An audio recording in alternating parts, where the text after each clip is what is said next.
¿Qué ves cuando escuchas Estrecho de Hormuz? ¿Petroleros en llamas? ¿Un tablero geopolítico donde cada movimiento puede cerrar medio mundo?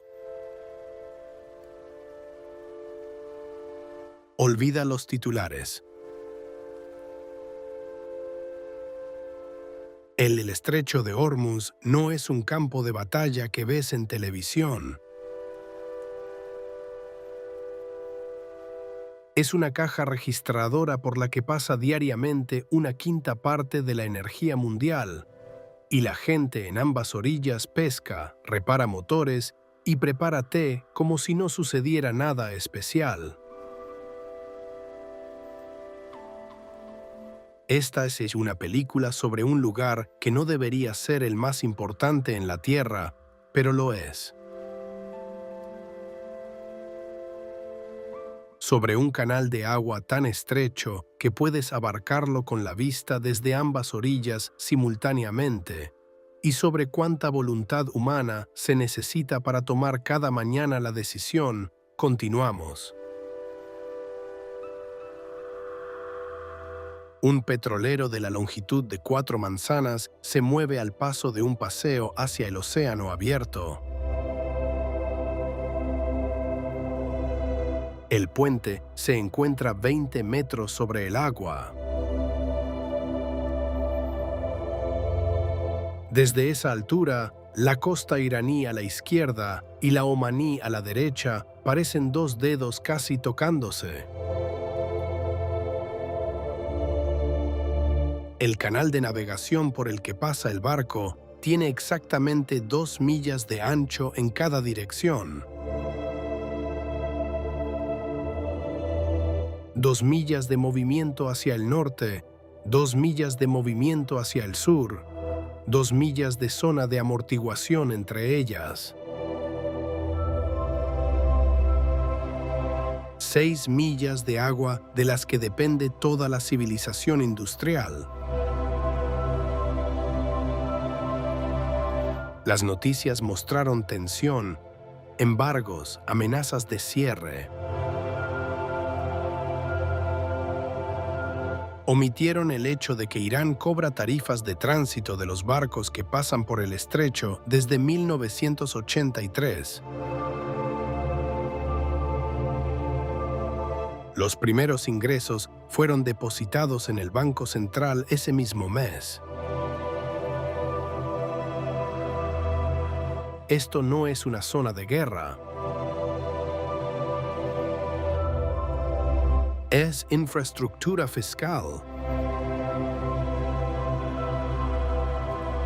Cada día por este canal pasa energía suficiente para alimentar toda Europa. No porque alguien haya inventado una solución elegante al problema de la geografía, sino porque no hay otra salida. El Golfo Pérsico contiene 80.000 millones de barriles de recursos de petróleo documentados. La salida es una. El ancho en el punto más estrecho, 34 kilómetros. Es menos que la distancia de Łódź a Konstantynów Łódzki. El carril de navegación en el estrecho fue establecido por la Organización Marítima Internacional en 1979. No es una autopista ancha.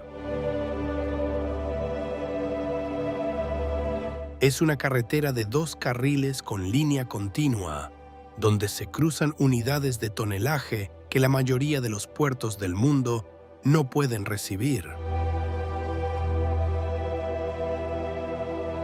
La profundidad en el carril de navegación varía entre 60 y 90 metros. El calado de un superpetrolero VLCC de tamaño completo, 20 metros. El margen de seguridad no es cómodo.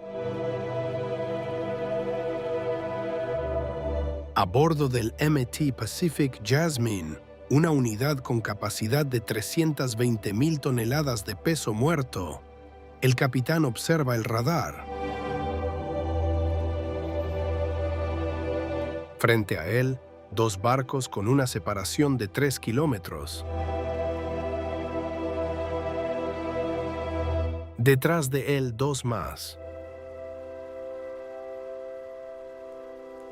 El tráfico está alineado en fila, como vagones de un tren de carga que se extiende de pared a pared de un apartamento.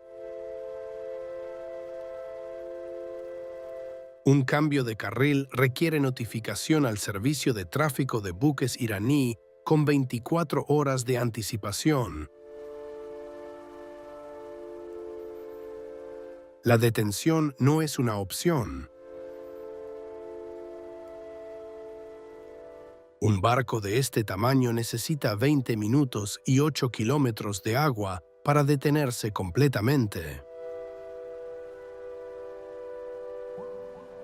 Para los prácticos portuarios en Bandar Abbas, esto es un martes ordinario. Suben a bordo de los petroleros a las 4 de la mañana, los conducen por el canal y regresan en lancha a tierra. Una rutina tan repetible como el trabajo de un taxista. Un práctico maneja de 4 a 6 barcos diarios. Conoce el carril de memoria, incluyendo la ubicación de naufragios no registrados en el fondo. 3 unidades se hundieron aquí durante la guerra entre Irán e Irak y nunca fueron removidas. Los ve el sonar, no los mapas. El estrecho no existe en un vacío político, pero la política no es lo que lo define. Lo que lo define es la geometría. El mundo construyó todo su sistema energético sobre el supuesto de que un estrecho canal de agua, demasiado poco profundo para maniobras a escala completa, demasiado estrecho para eludirlo, siempre permanecerá abierto. Y el hecho de que permanezca abierto no es evidencia de estabilidad. Es evidencia de que la gente cada mañana va al trabajo y toma una decisión, hoy también. Un ferry de pasajeros desde Bandar Abbas a la isla de Qeshm zarpa cada 40 minutos. Los pescadores amarran botes 300 metros de distancia del lugar donde pasan los petroleros. Los mecánicos en pequeños talleres portuarios reparan motores diésel, escuchándolos como doctores, por el sonido, no por diagnóstico. Los niños juegan en la playa a la sombra de una grúa portuaria. La vida no espera a que la tensión disminuya. Continúa en paralelo. Cada día por el estrecho fluye un promedio de 21 millones de barriles de petróleo crudo y el equivalente energético de otros 6 millones en forma de gas natural licuado. Esto no es una estadística. Es la cantidad de gasolina en cada tanque, electricidad en cada bombilla, plástico en cada botella en todo el continente europeo en un día. Un día de pausa significa una escasez igual al consumo de energía diaria de Alemania. 3 días, Francia deja de funcionar. 1 semana, Media Asia Sudoriental. Y el estrecho no está asegurado por confiabilidad de ingeniería, ni por un tratado internacional demasiado sólido para romper. Está asegurado porque la gente decidió que el movimiento debería continuar, y lo decide cada mañana de nuevo. El práctico portuario iraní sube por la escalera de amarre al petrolero de tonelaje que supera la masa de un portaaviones. El capitán asiente con la cabeza. El práctico asiente con la cabeza. La radio chasquea una vez. Confirmación de entrada en el carril de navegación. El barco se mueve. 20 minutos después pasa la última boya y entra en las aguas del Océano Índico. El práctico desciende. La lancha da vuelta. En el horizonte, ya aparece la siguiente. Geometría demasiado estrecha para ser estable, demasiado crucial para cerrarse. El estrecho de Hormuz no es una línea en un mapa, es un umbral entre dos mundos. En el lado norte está Irán. En el lado sur, una península que no debería estar allí. Musandam es un fragmento de Omán separado del resto del país por todo el territorio de los Emiratos Árabes Unidos. Es un enclave que se clava en el estrecho como un dedo índice apuntando al carril de navegación. Desde el puente de un petrolero parece un acantilado, una pared vertical de piedra caliza que cae directamente al mar. De cerca resulta ser un fiordo. Las Corries, bahías de Musandam, alcanzan profundidades de 20 metros y se ven como algo cortado de la costa noruega y luego trasplantado a un paisaje donde la temperatura supera los 45 grados durante medio año. La geología aquí está más cerca de Escandinavia que de la península arábiga. El agua es tan clara que puedes ver el fondo a 15 metros de profundidad. Los delfines viven aquí en manadas que cuentan cientos de individuos. Las corrientes cálidas del Golfo Pérsico se encuentran con el agua más fría del Océano Índico exactamente en este umbral, y el lugar de contacto crea uno de los caladeros más ricos de la región. En el extremo norte de la península está el pueblo de Kumzar. No hay carretera que llegue hasta allí, solo bote o helicóptero. Aproximadamente 4.000 personas. Hablan el idioma Kumzari, una mezcla de árabe, persa, portugués e hindi que no entiende nadie fuera de ellos. Cuando el mar está demasiado agitado, el pueblo queda aislado del mundo durante días.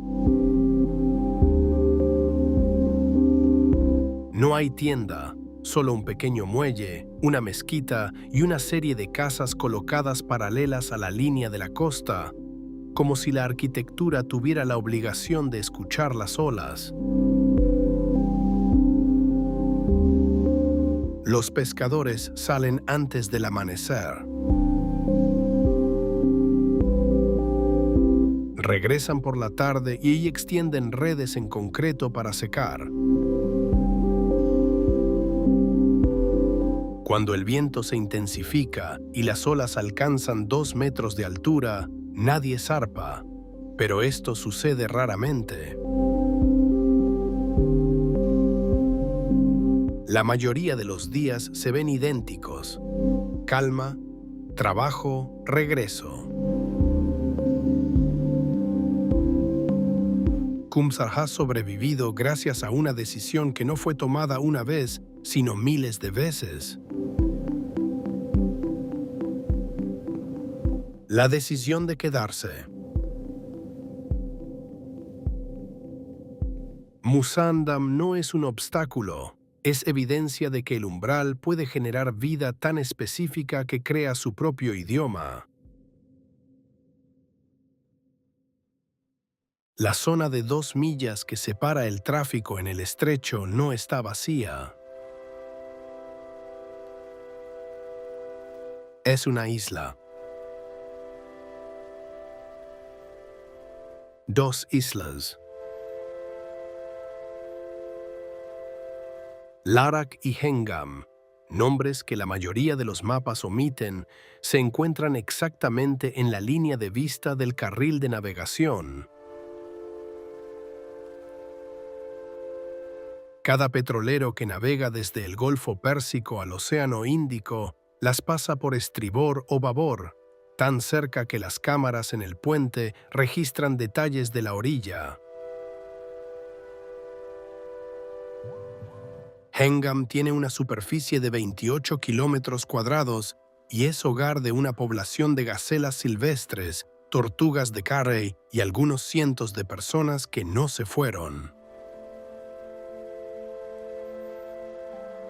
Las gacelas llegaron aquí en la época glacial, cuando el nivel del mar era 120 metros más bajo y la isla era parte del continente. El mar regresó. Las gacelas se quedaron. La playa en la costa sur de Hengam es roja, no por coral, sino por óxido de hierro en la arena. Se parece a Marte si Marte tuviera mareas. Los residentes se mantienen con la pesca y la venta de camarones secos a turistas desde la costa iraní que llegan en ferry una vez al día, si el mar lo permite. Las mujeres usan máscaras tradicionales burka, no velos, sino máscaras rígidas de tela que cubren la nariz y la frente, protegiéndolas del sol y el viento, tan antiguos en su origen que el debate contemporáneo sobre velos no tiene idioma aquí. Secan camarones en los techos planos de las casas, extendiéndolos en patrones geométricos visibles desde un avión que pasa volando, pero no desde el puente de un petrolero. El petrolero está demasiado bajo. Larak se encuentra 10 millas náuticas hacia el este. No hay hoteles, no hay muelles, solo un puesto, una mezquita y una playa tan roja que las imágenes satelitales la marcan como una anomalía geológica. No hay turistas aquí porque nadie publicita el acceso. Hay 200 personas, un pozo y una tienda. Un carguero que navega desde Kuwait a Bombay pasa junto a Larak a menos de 4 kilómetros. Los pasajeros a bordo ven una islita cuyo nombre no conocen y regresan al teléfono.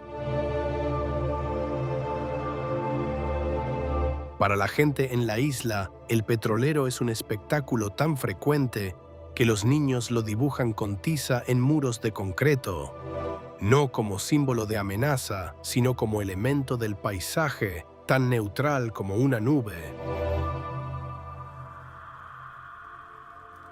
En ambos lados de la ruta marítima más peligrosa del mundo se desarrolla una vida tan tranquila y local que la narrativa global sobre amenaza no la registra.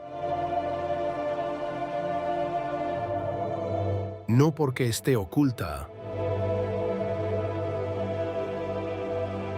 sino porque la escala del petrolero y la escala del cuerpo humano se encuentran en el mismo marco, y la cámara no sabe en qué debe enfocar. Los tiburones extraídos de las aguas del estrecho antes del amanecer yacen en concreto mojado a las 5 de la mañana. El mercado de pescado en Bandar Abbas, el más grande en la costa iraní del Golfo Pérsico, abre cuando la mayoría de las ciudades aún duerme. Barracudas, atunes, camarones, peces amarillos con aletas largas como antebrazos humanos. Todo extraído de esas mismas aguas por las que en 2 horas pasará un petrolero de la longitud de 4 manzanas urbanas. Los vendedores negocian el precio en persa, árabe, hindi, 3 idiomas en una oración, eco de Hiyaz, Bombay y Mascate, ninguno pronunciado completamente de forma correcta. El comprador toma el tiburón en sus manos, lo voltea, examina las branquias, con los dedos, no con la vista. Un pez que nadaba bajo el casco del petrolero un día termina en la mesa de Teherán al siguiente. 1000 kilómetros tierra adentro, antes de que el sol alcance el cenit. Los vendedores derraman agua en el piso cada 15 minutos. No por limpieza, para bajar la temperatura. El calor supera los 45 grados a las 8 de la mañana. El concreto mojado enfría 3 grados. Es suficiente para que el pescado se mantenga un par de horas más antes de llegar al hielo. Los compradores caminan en sandalias, descalzos, con botas de goma. Nadie pregunta por qué. El piso está mojado de marzo a noviembre. Esto no es un mercado turístico. Esta es la fuente diaria de proteína para 2 millones de personas en un radio de 500 kilómetros. Los camiones se cargan antes de las 6. Los conductores fuman cigarrillos junto a cajas llenas de hielo y peces, los motores ya encendidos porque nadie los apaga durante una parada. En 2 horas estarán en las montañas Zagros, en 6, en Teherán. Las noticias globales hablan del estrecho como de un punto caliente.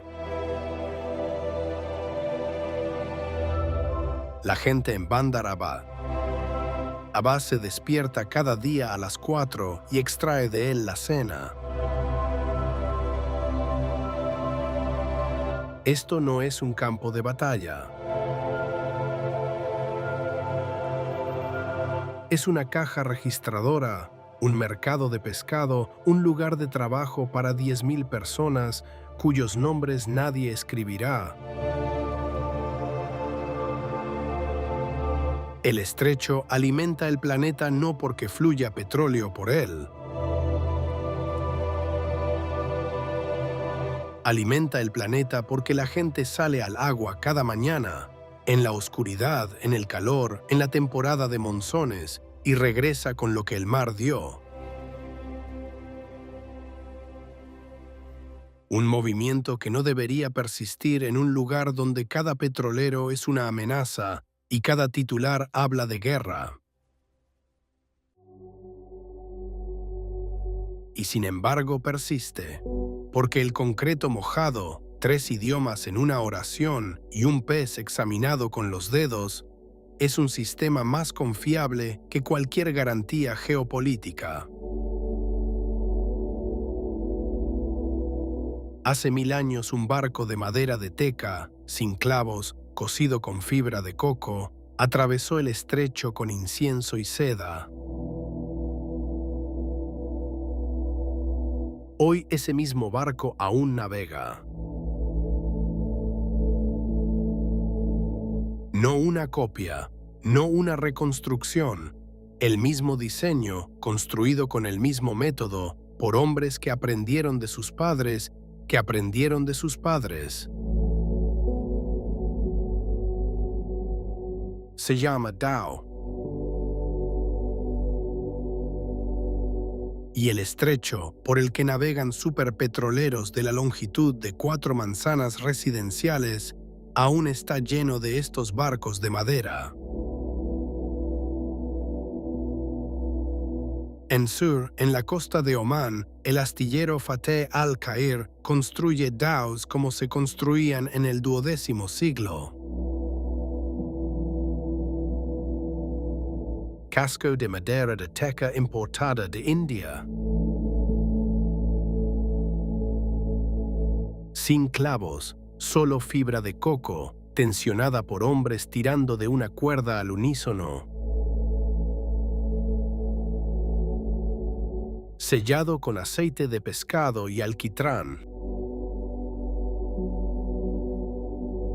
El gobierno financia este astillero no como industria, sino como patrimonio, lo que significa que cada barco construido es evidencia de que algo aún persiste.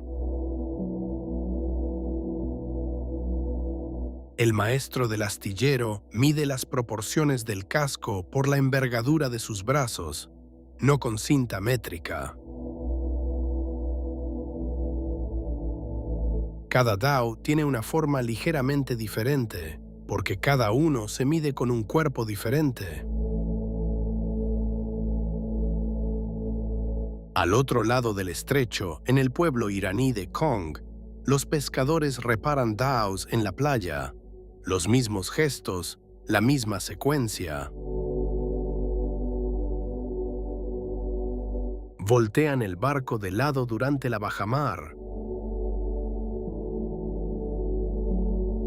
Rascan las viejas capas de alquitrán con una herramienta de madera.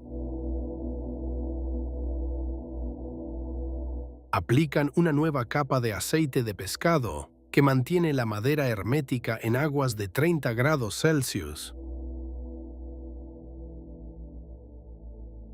La técnica no ha cambiado porque nunca dejó de funcionar. El dao transporta peces, ladrillos, cabras, acero, todo lo que se puede cargar sin grúa. Cruza la frontera entre Irán y Omán más frecuentemente que cualquier documento oficial. No tiene transpondedor. No aparece en los radares que monitorean el movimiento en el estrecho. Para la gente que rastrea el estrecho desde pantallas en oficinas a miles de kilómetros de distancia, el dao no existe. para los pescadores de Kong y Sur, para los comerciantes de Bandar Abbas, para las familias en la isla de Qeshm que esperan una entrega de cemento. El Dao es lo que une un lado con el otro cada día, sin interrupción, hace 1000 años. Un superpetrolero navega por el estrecho una vez. Un Dao navega allí y aquí durante toda una vida. Un barco que sobrevivió a los mongoles, portugueses, británicos, la revolución petrolera y la era de contenedores no sobrevivió porque fuera protegido. Sobrevivió porque era útil cada mañana en manos específicas para trabajo específico. Madera que no debería navegar junto a acero. El bosque de manglares en la costa sur de Qeshm desaparece y reaparece 2 veces al día. La marea alta lo cubre. La marea baja lo expone. Árboles de pie en el lodo, raíces levantadas como zancos, llenas de cangrejos y almejas. Las mujeres entran al bosque entonces hasta las rodillas en el lodo, recogiendo todo lo que la marea dejó, no como espectáculo, sino como compras.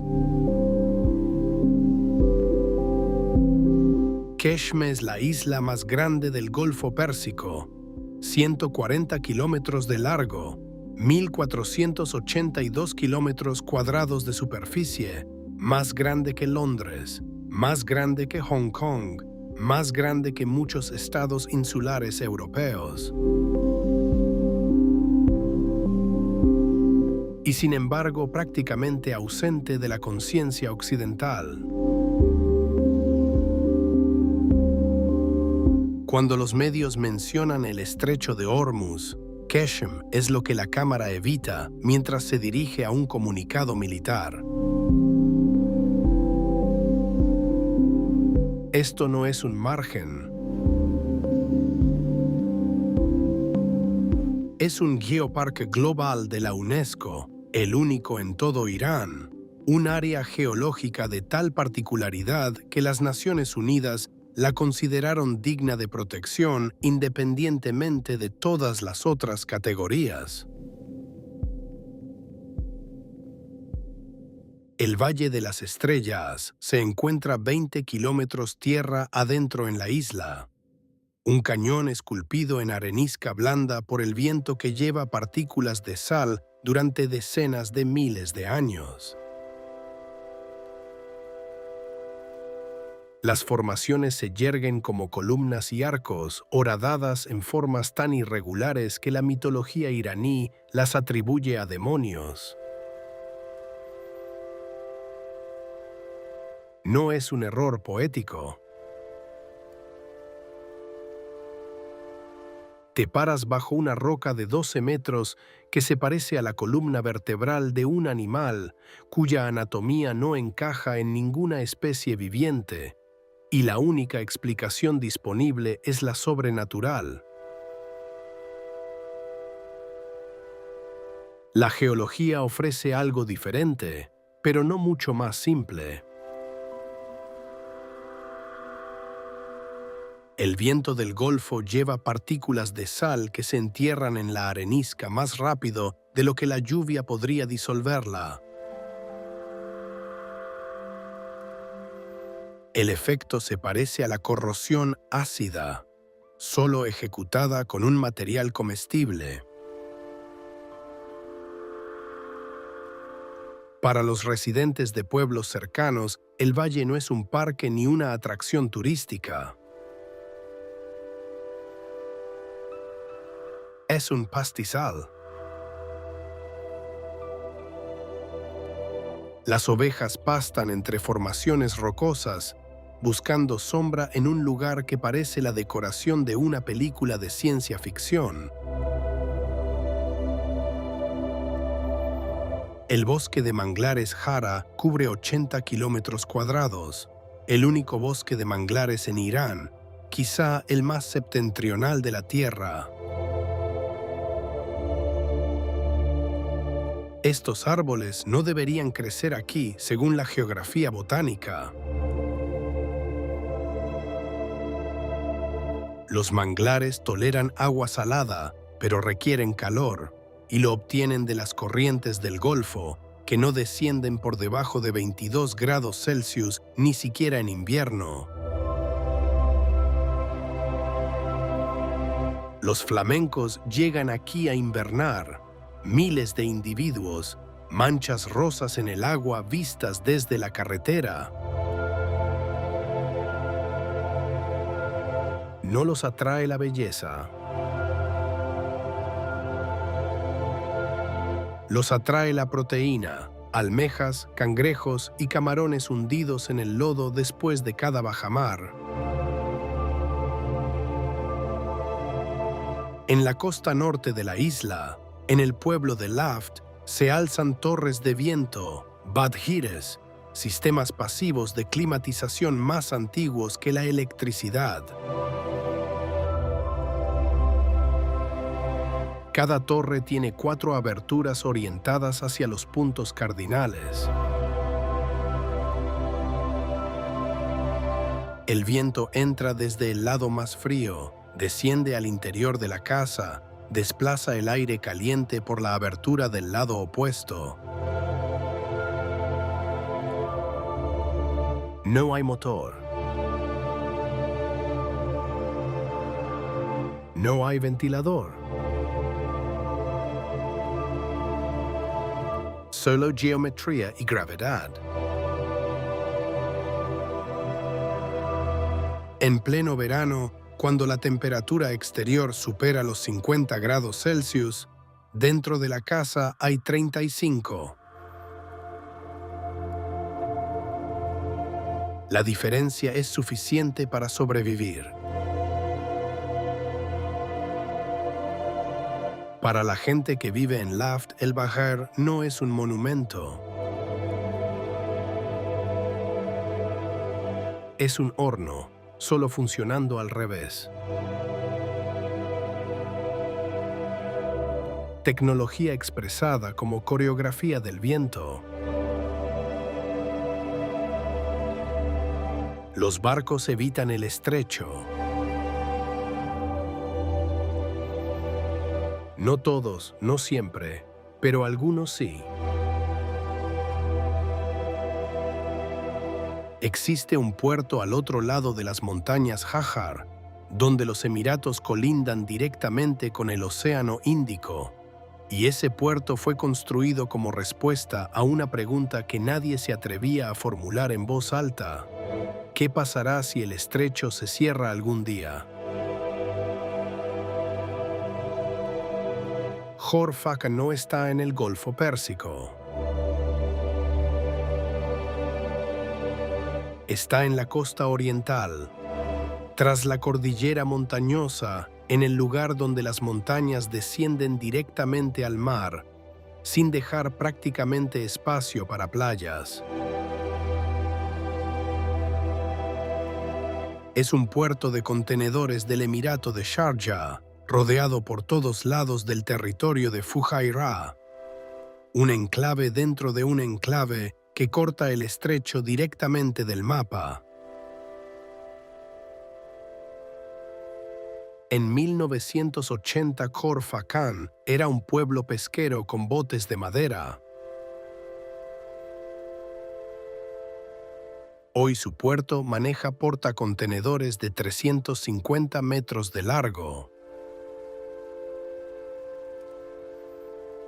El petrolero Euphoria, golpeado por misiles en junio de 2024, fondeó 13 millas náuticas de este puerto, en aguas técnicamente neutrales, pero en la línea de vista de un lugar que existe precisamente para casos como estos. Khor-Fakkan es una póliza de seguros escrita en concreto y acero. Si el estrecho fuera cerrado, por bloqueo por un navío hundido bloqueando el carril o por decisión política, los barcos podrían evitarlo, navegando alrededor de la península arábiga y atracando aquí, al otro lado de las montañas. Esto suma 1.200 kilómetros a la ruta. Pero también suma la posibilidad de movimiento cuando la ruta oficial se cierra. Para los pescadores de Khor Fakkan, el puerto es algo diferente. Es un competidor por el espacio. Extraen redes al amanecer en una playa donde 1 hora después atracan portacontenedores. La escala del cuerpo humano se toca directamente con la escala del comercio global. No hay barrera entre ellos. No hay zona de amortiguación. Hay una playa, y si un barco entra, los pescadores simplemente se desplazan 50 metros más. La mezquita Al-Badiyya, la más antigua en los Emiratos Árabes Unidos, se alza 6 kilómetros al norte. Construida de barro y piedra en el siglo XV, cuando nadie imaginaba un portacontenedores, no digamos la necesidad de eludir el estrecho. Ahora los minaretes se reflejan en las ventanas de las grúas portuarias. El puerto fue construido en un lugar donde las montañas descienden directamente al mar, porque alguien previó el momento en que el tráfico normal dejaría de ser posible. Infraestructura diseñada para una crisis, pero operando cada día, rutinariamente, silenciosamente. Khor Fakkan existe porque alguien previó el día en que el movimiento se detendría. Pero otros previeron el día en que el movimiento tendría que volverse invisible. Entre la isla de Keshm y la costa de Bandar Abbas, fondean barcos que no existen en registro alguno. Transpondedor apagado. Bandera cambiada 3 veces en un año.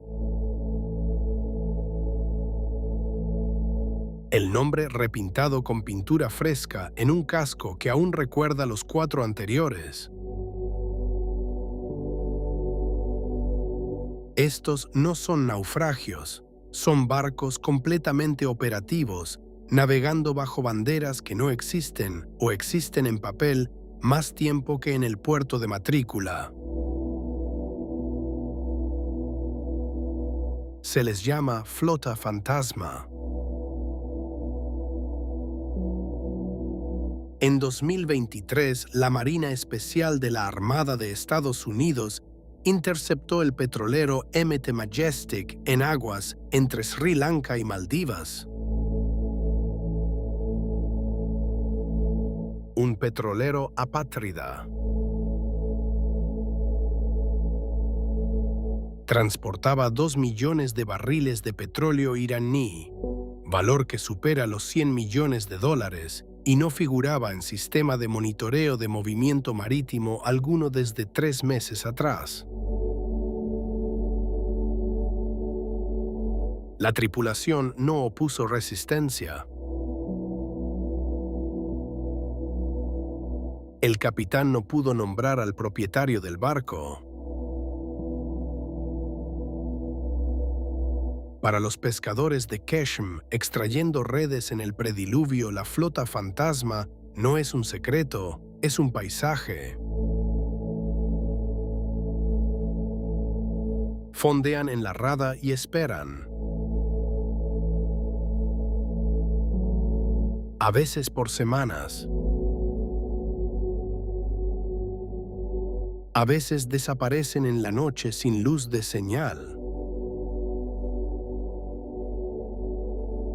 A veces regresan bajo un nombre diferente, con una tripulación diferente, con el mismo casco.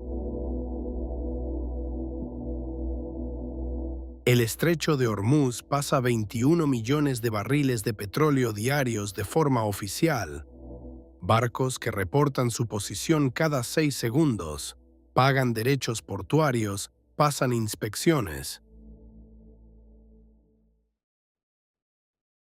Pero junto a este tráfico, a veces literalmente junto, a menos de 500 metros, existe un tráfico paralelo. Petróleo que teóricamente no existe, que teóricamente no puede venderse, transportado por barcos que teóricamente no navegan. Y lo compran países que teóricamente respetan sanciones. El mecanismo es simple. Un petrolero fondea en la rada iraní. Un petrolero más pequeño fondea al lado, sin luces encendidas. El petróleo fluye de un casco a otro a través de una manguera de caucho del grosor de un torso humano. La transferencia dura 6 horas. Ninguno de los petroleros es registrado en puerto. Ningún práctico portuario sube a bordo. Ningún reporte es presentado. En 2024, los satélites comerciales identificaron 147 petroleros navegando con transpondedores apagados dentro de los límites del Golfo Pérsico, sin contar aquellos que apagaron los transpondedores solo después de abandonar el estrecho. Los periodistas los llaman flota fantasma. Los aseguradores los llaman riesgo incalculable.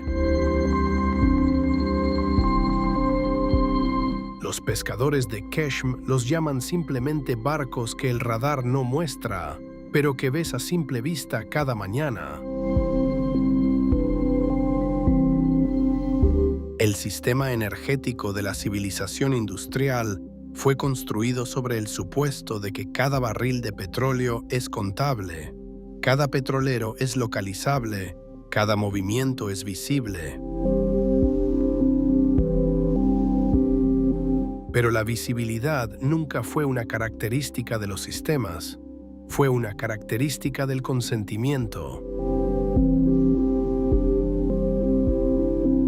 Y la flota fantasma existe, no porque la tecnología fallara. Existe porque alguien decidió que la invisibilidad es más rentable que un transpondedor.